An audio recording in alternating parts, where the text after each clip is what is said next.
ಜೀವನದುದ್ದಕ್ಕೂ ಸಾವಿರಾರು ಕಲಾಭಿಮಾನಿಗಳನ್ನ ತಣಿಸ್ತಾರೆ, ಅವರ ಮನಸ್ಸನ್ನು ಸೂರೆಗೊಳ್ತಾರೆ, ಎಲ್ಲ ಸಾಧನೆಗಳನ್ನ ಮಾಡ್ತಾರೆ.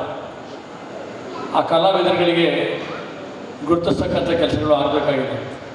ಆ ಕಲಾವಿದರು ತಮ್ಮ ಕಲಾ ಸೇವೆಯನ್ನು ಬದುಕುವುದಕ್ಕೂ ಮಾಡಿದಂಥ ಕಲಾ ಸೇವೆಯನ್ನು ಗುರುತಿಸಿ ಸನ್ಮಾನ ಮಾಡಿದಾಗ ಸಮಾಜ ನಮ್ಮನ್ನು ನೋಡ್ತಾ ಇದೆ, ನಮ್ಮನ್ನು ಗುರುತಿಸಿದೆ, ನಮ್ಮನ್ನು ಕಲೆಗೆ ಗೌರವ ಬೆಲೆಯನ್ನು ಕೊಟ್ಟಿದೆ ಅಂತಕ್ಕಂಥ ಭಾವನೆ ಕಲಾವಿದರಲ್ಲೂ ಕೂಡ ಮೂಡಬೇಕಾಗಿದೆ.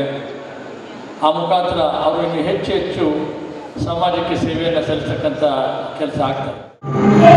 ಇವತ್ತಿನ ದಿನ ನಡೆದಿರ್ತಕ್ಕಂಥ ಈ ಕಾರ್ಯಕ್ರಮದ ವಿಶೇಷತೆ ಏನಂತಂದರೆ, doctor power star Puneeth Rajkumar ಅವರ ಹುಟ್ಟುಹಬ್ಬದ ಪ್ರಯುಕ್ತ ನಾವು ಸಾಧಕರಾದಂಥ ಹಿರಿಯ ರಂಗಭೂಮಿ ಕಲಾವಿದರು ಹಾಗೂ ಹಿರಿಯ ಗಾಯಕರು ಹಾಗೂ ತಾಂತ್ರಿಕ ವರ್ಗದವರು, ಹಲವಾರು ವರ್ಗದಲ್ಲಿ ಸಾಧನೆಯನ್ನು ಮಾಡಿರ್ತಕ್ಕಂಥ ಹಲವಾರು ಹಿರಿಯ ಕಲಾವಿದರನ್ನು ಗುರುತಿಸಿ ಮೈಸೂರಿನಲ್ಲಿ ಒಂದು ವೇದಿಕೆಯನ್ನು ನೀಡಿ ಅವರಿಗೆ ಸನ್ಮಾನಗಳನ್ನ ಮಾಡುವಂಥ ಪವರ್ ಸ್ಟಾರ್ ಪುನೀತ್ ರಾಜ್ಕುಮಾರ್ ಅವರ ಹೆಸರಲ್ಲಿ ಅವರ ಪವರ್ ಸ್ಟಾರ್ ಪುನೀತ್ ರಾಜ್ಕುಮಾರ್ ಪ್ರಶಸ್ತಿ ಪ್ರದಾನ ಸಮಾರಂಭ 2026 ಅವರಿಗೆ ನೀಡಿ ಅವರನ್ನು ಸನ್ಮಾನಿಸಿ ಈ ವೇದಿಕೆಯಲ್ಲಿ ಅವರಿಗೆ ಗುರುತಿಸುವಂಥ ಒಂದು ವೇದಿಕೆಯನ್ನು ನಮ್ಮ ಕರ್ನಾಟಕ ಕಲಾ ಸಾಮ್ರಾಜ್ಯ ಸೇವಾ ಸಂಘದ ವತಿಯಿಂದ ನಡೆಸ್ಕೊಟ್ಟಿದ್ದಾರೆ. ಹಾಗಾಗಿ ಈ ನಮ್ಮಲ್ಲಿ ಹಲವಾರು ಕಲಾವಿದರುಗಳು ನಶಿಸಿ ಹೋಗ್ತಾ ಇದ್ದಾರೆ. ಯಾಕೆಂತಂದರೆ ಅವರಲ್ಲಿ ಇರ್ತಕ್ಕಂಥ ಕಲೆನ ಹಲವಾರು ವರ್ಷದಿಂದ ಎಷ್ಟೇ ಪ್ರತಿಭೆ ತೋರಿಸಿದ್ರು ಕೂಡ ಅವ್ರನ್ನ ಯಾರೂ ಕೂಡ ಸರ್ಕಾರದ ವತಿಯಿಂದ ಆಗಲಿ ಅಲ್ಲೇ ಆಗಲಿ ಯಾವ ಕಲಾವಿದರು ಕೂಡ ಅವ್ರನ್ನ ಗುರುತಿಸುವಂಥ ಯಾರೂ ಕಾರ್ಯಕ್ರಮಗಳನ್ನ ಮಾಡ್ತಾಯಿಲ್ಲ. ನಮ್ಮಲ್ಲಿ ವಿಶೇಷವಾಗಿ ಅವ್ರನ್ನ ಗುರುತಿಸೋದೇ ಒಂದು ವಿಶೇಷ.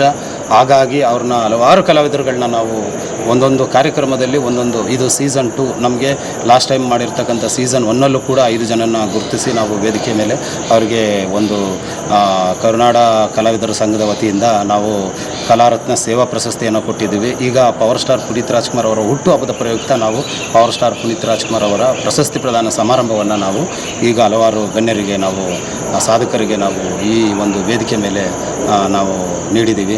ಹಾಗಾಗಿ ನಮ್ಮ ಕರ್ನಾಟಕ ಕಲಾ ಸಾಮ್ರಾಜ್ಯದ ಒಂದು ಸಂಘದ ವತಿಯಿಂದ ಈ ರೀತಿಯಾಗಿ ಕಲಾವಿದರು ನಾವು ಗುರುತಿಸುವಂಥ ಸಾಂಸ್ಕೃತಿಕ ನಗರದಲ್ಲಿ ಕಲಾವಿದರನ್ನು ಗುರುತಿಸಿ ಅವರಿಗೆ ವೇದಿಕೆಯನ್ನು ಕಲ್ಪಿಸಿಕೊಡುವ ಏಕೈಕ ಸಂಸ್ಥೆ ಅಂದರೆ ನಮ್ಮ ಕರ್ನಾಟಕ ಕಲಾ ಸಾಮ್ರಾಜ್ಯ.